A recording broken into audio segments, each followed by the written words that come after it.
Hello नमस्ते साथीहरु, स्वागत छ तपाईहरुलाई हाम्रो च्यानल नेपाल इन्जिनियर्स लोकसेवा सोलुसनमा। आज म 15 वटा water supply and sanitary engineering को MCQ question answer detail explanation को साथ लिएर उपस्थित भएको छु। आशा गर्छु लोकसेवा आयोग को एक्जाम जुन सब इन्जिनियर को एक्जाम छ त्यसमा यी डिटेल एक्सप्लेनेसन को धेरै नै इम्पोर्टेन्ट हुनेछ र महत्त्वपूर्ण हुनेछ, सबैलाई हेल्पफुल हुनेछ भनेर आशा राख्दै आजको क्वेशन 1 नम्बरबाट म स्टार्ट गर्न गइरहेको छु। हेर्नु होला पुरा भिडियो र हाम्रो च्यानल राम्रो लागेमा लाइक शेयर र सब्स्क्राइब गरेर सपोर्ट गर्न सक्नुहुन्छ।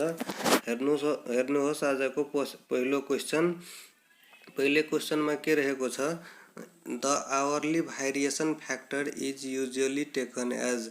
Hourly variation factor usually taken as option A रहेको छ 1.5, अप्सन बी रहेको छ 1.8, अप्सन सी रहेको छ 2.0, अप्सन डी रहेको छ 2.7।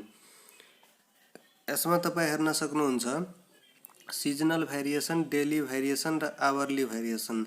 सिजनल भेरिएसन कसलाई भन्छ? The demand during the summer season, त्यसलाई सिजनल भेरिएसन भन्छ हैन। समर सिजनमा कति चाहिन्छ, समर सिजनमा इन्क्रिजिङ हुन्छ र कुन सिजनमा कस्तो हुन्छ त्यो हेर्न सक्नुहुन्छ सिजनल भेरिएसनमा।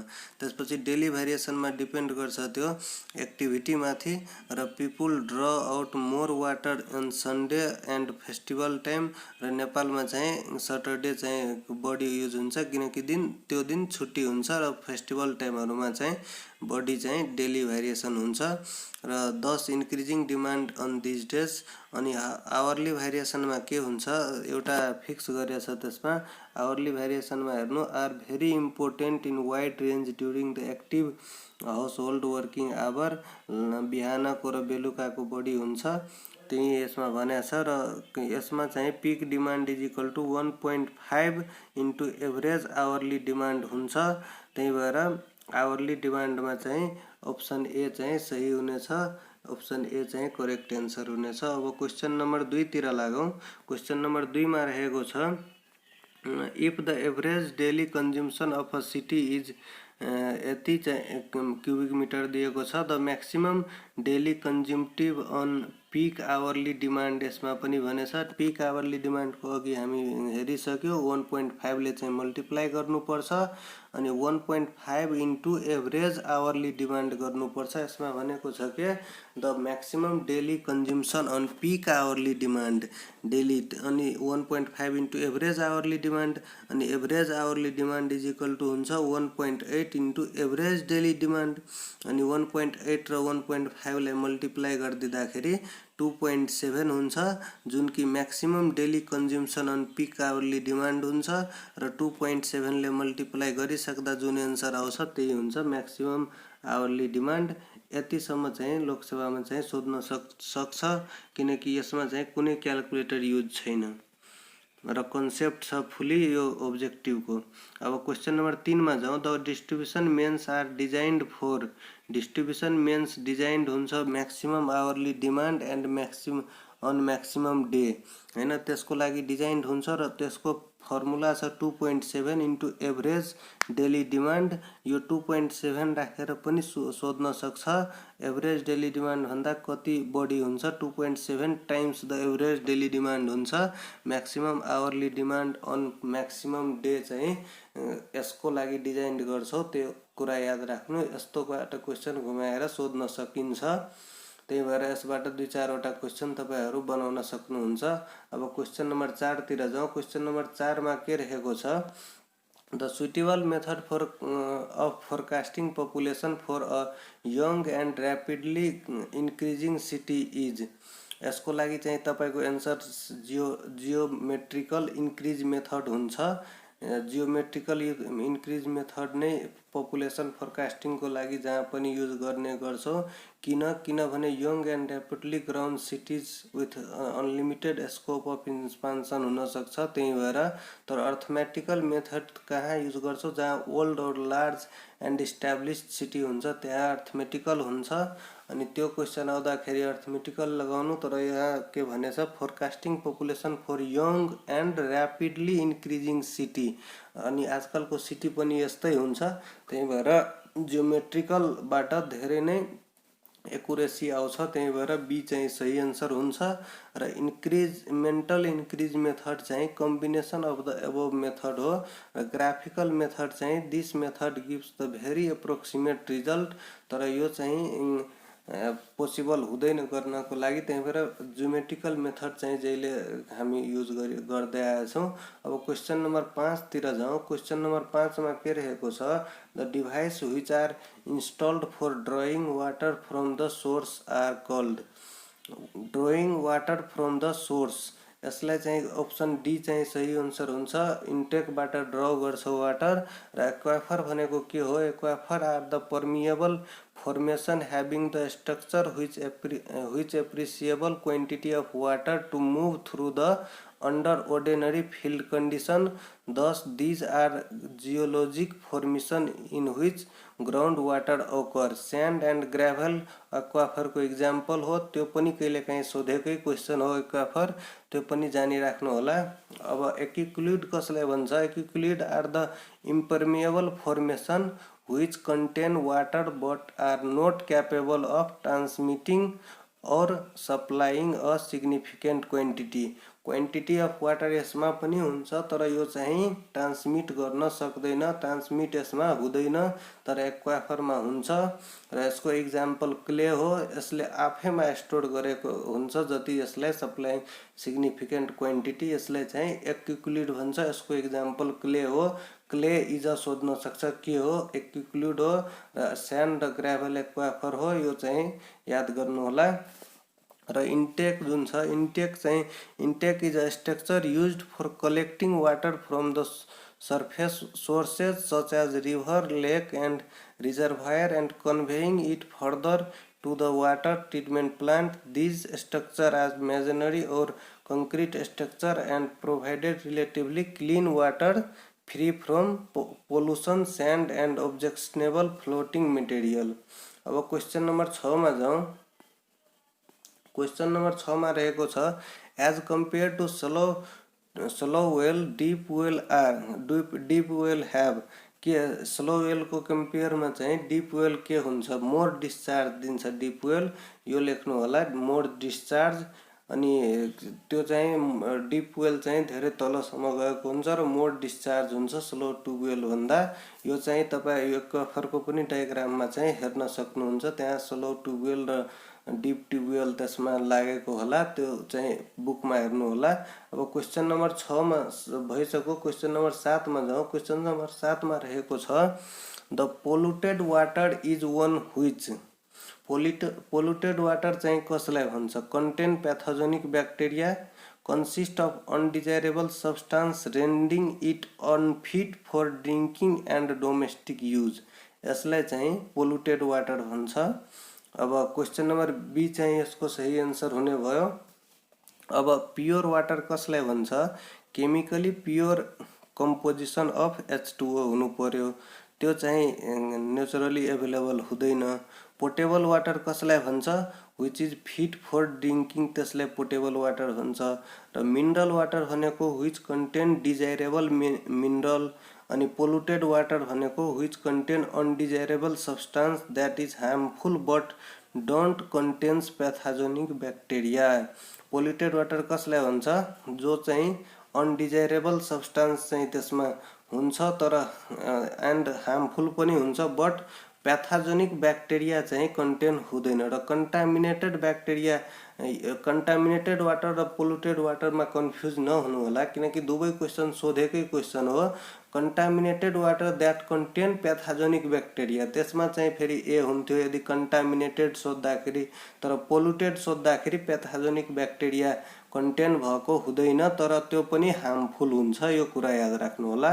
यो दुईवटा बाधा कुनै न कुनै बेला क्वेसन घुमाएर सोध्न सक्छ। अब क्वेसन नम्बर 8 मा जाऊ। क्वेसन नम्बर 8 मा के रहेको छ, क्वेसन नम्बर 8 मा रहेको छ, which of the following is note a water borne disease. कुन चाहिँ यसबाट वाटर बोर्न डिजिज होइन, डी चाहिँ मलेरिया होइन, किनकि मलेरिया चाहिँ लामखुट्टेले टोक्दा चाहिँ हुन्छ हैन, मच्छरले टोक्दा हुन्छ। अब एन्सरमा यहाँ चाहिँ डी हुन्छ। अब यसमा के छ वाटर बोर्न डिजिज कुन कुन हो भनेर त कोलेरा हो, अनि टाइफाइड पनि हो र डिसेन्ट्री पनि हो। अनि यसमा दिएको छ गुनिया वर्म डिजिज, यो पनि चाहिँ वाटर बोर्न डिजिज हो। Malaria is the most commonly associated with mosquito and germs in contaminated water. यो चाहिँ याद राख्नु होला, वाटर बोर्न डिजिजबाट कुनै कुनै बेला आएको छ क्वेसन। अब क्वेसन नम्बर 9 तिर जाउँ। टर्बिडिटी हैन, जुन कि फिजिकल प्यारामिटर हो त्यो पनि याद राख्नु होला। फिजिकलमा कुन कुन आउँछ, कुन फिजिकल होइन त्यो पनि सोध्न सक्छ। टर्बिडिटी चाहिँ कलर, टेस्ट, ओडर योहरू चाहिँ फिजिकल प्यारामिटर हो। अब टर्बिडिटी इज मेजर्ड कुन चाहिँ केले मेजर्ड गर्छ त्यो पनि याद राख्नु होला। Turbidity is measured on standard silica scale, standard cobalt scale, standard platinum scale, platinum cobalt scale. त स्ट्यान्डर्ड सिलिका स्केलले चाहिँ टर्बिडिटी मेजर गर्छ, यो कुरा याद राख्नु होला। अनि टर्बिडिटी भनेको के हो त्यसमा पनि क्वेसन सोधेको छ। Turbidity is defined as the resistance offered by the water sample to the passing of the light turbidity due to. के कारणले टर्बिडिटी हुन्छ? Presence of suspended particle, clay, silt etc, presence of organic and inorganic matter, presence of bacteria, algae, fungi etc, decomposed vegetable matter. Turbidity is measured on the silica scale. 1 mg silica mixed with 1 liter water, 1 mg per liter or ppm मा आउँछ। permissible value of turbidity for drinking water is 5 to 10 mm हुन्छ। यो कुरा याद राख्नु होला। Permissible limit पनि कुनै कुनै बेला सोधिसकेको क्वेसन हो र के कारणले टर्बिडिटी हुन्छ यो पनि याद राख्नु होला। र टर्बिडिटी भनेको के हो त्यसमा पनि क्वेसन बन्न सक्छ। यस्तै क्रममा अब क्वेसन नम्बर 10 तिर जाउँ। The amount of residual chlorine left in public water supply for safety against the pathogenic bacteria is about. यसको चाहिँ सही आन्सर हुन्छ 0.05 to 0.5 ppm चाहिँ यसको बी चाहिँ सही आन्सर हो। र यसको चाहिँ पर्मिसिबल लिमिट चाहिँ कुनै कुनैको क्लोरिन, फ्लोराइड यो सब भयो नि, यो सबको चाहिँ याद राख्नु होला किनकि कुनै पनि सोध्न सक्छ, यसबाट सोध्ने चान्सेस धेरै नै हुन्छ। र डोज अफ क्लोरिन भनेको चाहिँ demand of chlorine plus residual chlorine by और फ्री क्लोरिन चाहिँ भन्छ। डोज अफ क्लोरिन भनेको डिमान्ड कति छ plus of residual chlorine. Dose of chlorine त्यही हो, डिमान्ड कति छ र बाँकी कति बच्यो। अब डिमान्ड अफ क्लोरिन इज भनेको के हो? A sufficient amount of chlorine was added initially to the water to inactivate the bacteria and some virus that cause disease. अनि रेजिडुअल क्लोरिन भनेको के हो? The water is protected from recontamination during storage. The amount of residual chlorine is left in public water supply for safely against the pathogenic bacteria is about 0.05 to 0.5 mg per liter. Demand of chlorine भनेको कतिमा त्यो चाहिँ भाइरसहरू मर्छ र residual chlorine भनेको कति बाँकी बच्यो जुन कि एफेक्ट गर्दैन ह्युमन हेल्थको लागि, त्यसलाई चाहिँ रेजिडुअल क्लोरिन भन्छ। र यसको मात्रा 0.05 to 0.5 ppm हुन्छ, यो कुरा याद राख्नु होला। अब यस्तै क्रममा अब क्वेसन नम्बर 11 मा जाउँ। Alum as a coagulant is found to be most effective when the pH range of water is. Water ट्रिटमेन्टमा चाहिँ एलम कति बेला हाल्न पाइन्छ? जब जुन बेला चाहिँ पीएच रेंज चाहिँ कति हुन्छ अनि त्यसको लागि चाहिँ मोस्ट इफेक्टिभ हुन्छ। एलम हाल्दाखेरि चाहिँ मोस्ट इफेक्टिभ हुन्छ वाटर ट्रिटमेन्टको लागि। त जब पीएच रेंज चाहिँ 6 to 8 हुन्छ त्यति बेला चाहिँ एलम हाल्दा इफेक्ट गर्छ त्यसले। त्यही भएर यसको सही आन्सर हुने भयो सी सही आन्सर हुन्छ। अब क्वेसन नम्बर 12 मा जाउँ। 12 मा के रहेको छ? The detention period in coagulation tank is usually kept as. Detention period coagulation ट्याङ्कमा चाहिँ कति युजुअली कति टेक गर्छ हैन। डिटेन्सन पिरियड सबभन्दा पहिला कसलाई भन्छ त्यो हेर्नु। The average time taken by the water to travel from inlet to outlet, यसलाई चाहिँ डिटेन्सन टाइम भन्छ। जति टाइम टेकन गर्छ इनलेटदेखि आउटलेट पुग्नको लागि त्यसलाई डिटेन्सन टाइम भन्छ। र प्लेन सेडिमेन्टेसनमा 4 आवर र सेडिमेन्टेसन विथ कोगुलेसनमा 2 to 2.4 आवर हुन्छ। त्यही भएर यसको सही आन्सर एप्रोक्सिमेटली यसमा सी हुने भयो। त्यही भएर यसको सही आन्सर सी हुन्छ। अब क्वेसन नम्बर 13 तिर जाउँ। 13 मा के रहेको छ, the process in which the chlorination is done beyond the break point is known as. यो धेरै नै सोधिसकेको क्वेसन हो, धेरै नै इम्पोर्टेन्ट क्वेसन रहेको छ यो।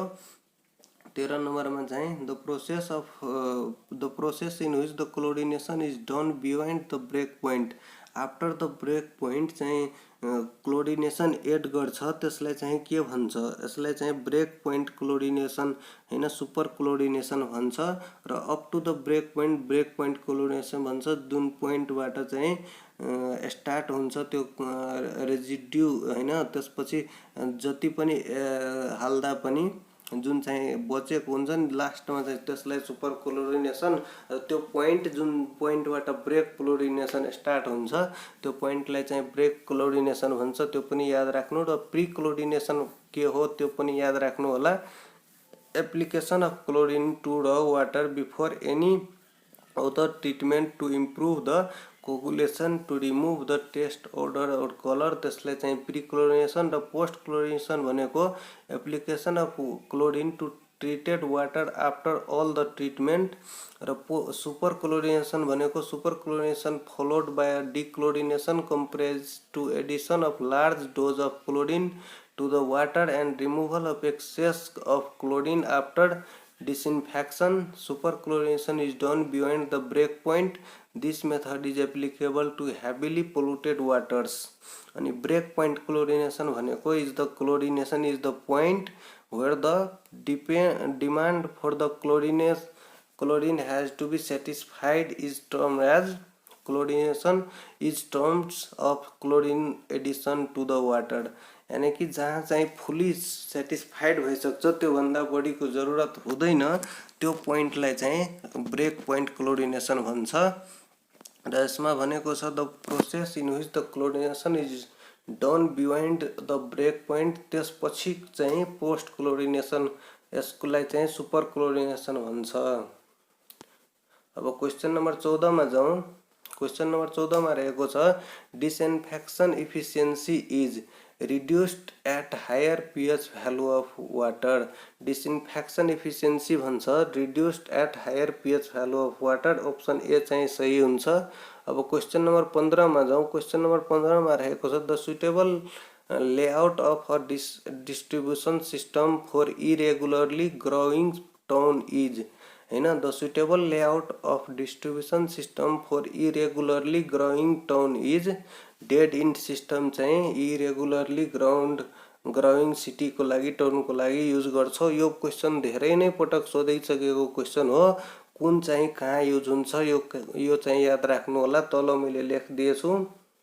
The purpose of distribution system is to deliver water to consumer with appropriate quality, quantity and pressure. The distribution pipe are generally laid below the road pavement and as such their layout generally followed the layout of roads. अब ring system कहाँ use हुन्छ? The supply main is laid all along the peripheral road and sub main branch but from the mains out from the mains. अनि radial system कहाँ हुन्छ त्यो पनि याद राख्नु होला। र ग्रिड आइरन सिस्टम कुन हुन्छ कुनै पनि सोध्न सक्छ।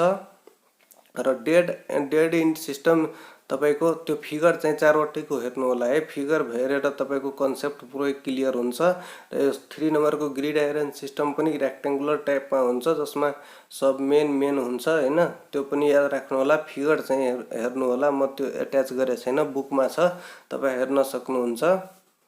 हस्त धन्यवाद साथीहरु। अनि जुन चाहिँ कन्फ्युज लाग्छ तपाईहरु भिडियो पज गरेर मजाले पढ्नु होला। त्यसपछि तपाईलाई यो चाहिँ बिर्सिने कुरै आउँदैन। यस्तो म 15 वटा क्वेशनको अब सबै सब्जेक्ट वाइज पनि हाल्छु र अब सेट पनि एउटा गरेर हाल्ने ट्राई गर्छु। म सेट पनि 50 वटाको हाल्छु। त्यसको लागि यदि हाम्रो भिडियो यदि राम्रो लाग्यो भने लाइक, शेयर र सब्स्क्राइब गरेर सपोर्ट गर्न सक्नुहुन्छ। हस्त धन्यवाद।